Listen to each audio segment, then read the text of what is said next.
I can't stay in this house again, no. I can't stay.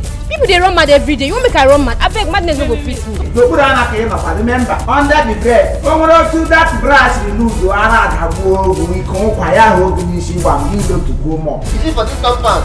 And the one for the last time. We're gonna promote eye for my body. If you think fun, what you have?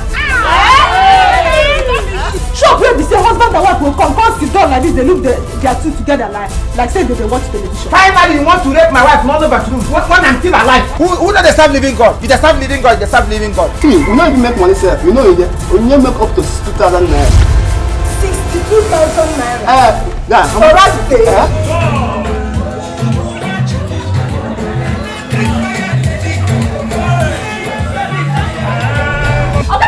They mad. They crazy. They mad. Since when Oga Titus and his wife enter school to the extent of having their rag day today? No, say those two people they do business. Business tycoon. You're teaching me now how to do business. Are you with your senses at all? Didn't I tell you who owns this shop? Who gave you the key to my store? Are we school? School. Oh, Unicom. Unicom. Yes, Unicom. What I have friend there and there's no rag day. We don't know, say. Now, Ask them. we are the legal raggers. Oh. The raggies. The owner of the rag. Hey! Do your work. This is couples rag day. Rag day. This is not students rag day.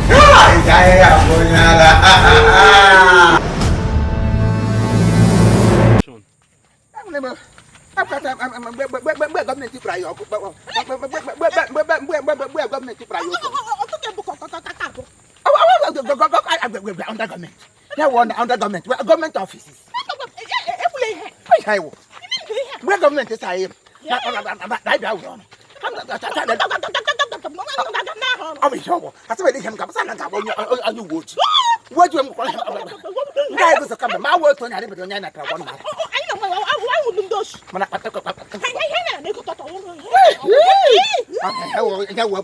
police